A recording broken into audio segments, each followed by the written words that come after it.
بسم اللہ الرحمن الرحیم۔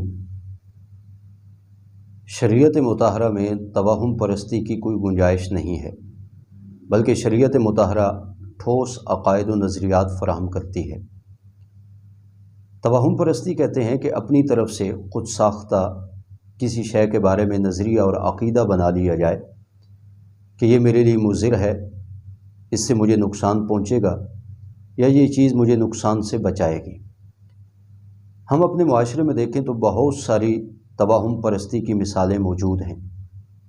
عموماً ہمارے ہاں یہ بات پائی جاتی ہے کہ مغرب کے بعد اگر گھر میں جھاڑو دیا جائے تو گھر سے رزق کا خاتمہ ہو جاتا ہے، ایک توہم پرستی کی مثال ہے۔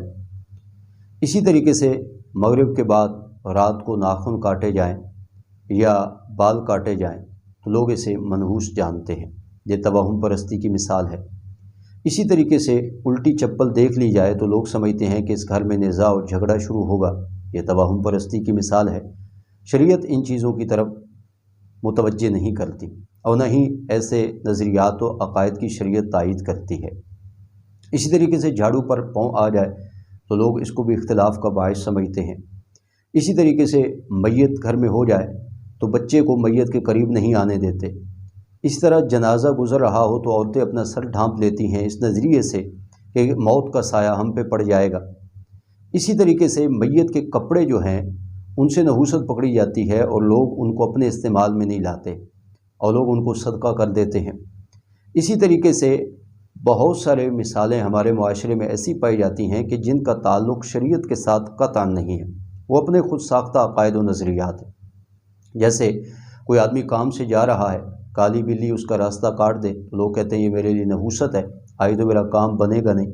صبح کے وقت کوئی ناخوشگوار واقعہ پیش آ جائے تو لوگ منہ بنا کر بیٹھ جاتے ہیں، جی آج سارے کا سارا میرا کام اس کی وجہ سے برباد ہو جائے گا۔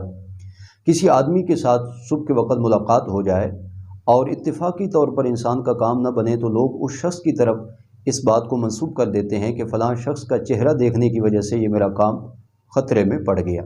یہ سب توہم پرستی کی مثالیں ہیں۔ اسی طریقے سے بچہ پیدا ہو تو لوگ اس کے سرہانے لوہا رکھ دیتے ہیں، لوگوں کا خیال یہ ہے کہ اس لوہے کی وجہ سے یہ جنات سے اور آفات و بلیات سے بچے گا۔ اسی طریقے سے یہ مثال بھی ہمارے معاشرے میں ہے کہ دولہا جو ہوتا ہے اس کو جب مایوں بٹھا دیا جاتا ہے، پہلی بات تو یہ ہے کہ یہ مایوں کی رسم شریعت میں اس کی بھی کوئی گنجائش نہیں ہے، یہ غیر مسلم لوگوں کی رسومات ہیں جن کو ہم پروموٹ کر رہے ہیں۔ حالانکہ ہمیں چاہیے کہ ہم مسلمان ہیں، ہمارے لیے جناب نبی اکرم صلی اللہ علیہ وسلم کی سنت اور ان کا طریقہ ہی کافی ہے، ہم اسی کو پروموٹ کریں۔ لیکن شومی قسمت کے یہاں بھی ہم رسومات میں پھنسے ہوئے ہیں۔ تو دولہے کو جب مایوں بٹھایا جاتا ہے تو لوگوں کا خیال یہ ہوتا ہے کہ اب اس دولہے کا گھر سے نکلنا اس کے لیے نقصان دہ ثابت ہو جاتا ہے۔ یہ وہ توہم پرستی کی مثالیں ہیں جو ہمارے یہاں پائی جاتی ہیں۔ لوگ نئی گاڑی لیتے ہیں تو اس کے ساتھ پرانا جوتا لٹکا دیتے ہیں، یہ نظر بد سے بچائے گا۔ نیا مکان بناتے ہیں تو اس کے منڈیر پر ایک کالی ہنڈیا الٹی کر دیتے ہیں، یہ نظر بد سے بچائے گی۔ حالانکہ ان چیزوں کا کچھ بھی تصور اور حقیقت نہیں ہے۔ تو ہمیں توہم پرستی سے نکلنا ہے، کسی دن کے بارے میں، کسی گھڑی کے بارے میں، کسی مہینے کے بارے میں یا کسی شخص کے بارے میں یا کسی جگہ کے بارے میں از خود نحوست کا عقیدہ بنا لینا، یہ بھی توہم پرستی کے زمرے میں آتا ہے۔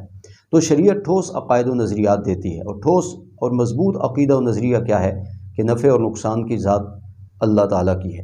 اللہ تعالیٰ نفع دے تو نفع ملتا ہے، اللہ تعالیٰ نقصان کا ارادہ فرما لے تو کوئی اس نقصان سے بچا نہیں سکتا۔ اس لیے ٹھوس اور مضبوط عقیدہ بنائیے کہ نافع و ضار صرف اور صرف اللہ تعالیٰ کی ذات ہے۔ ان چیزوں کے ساتھ جو ہم نے توہم پرستی کو جوڑ رکھا ہے اس کی کوئی حقیقت نہیں، ہر فورم پہ اس کی حوصلہ شکنی کیجیے اور مضبوط عقائد و نظریات کو اپنائیے جو ہمارے ایمان کا حصہ ہے۔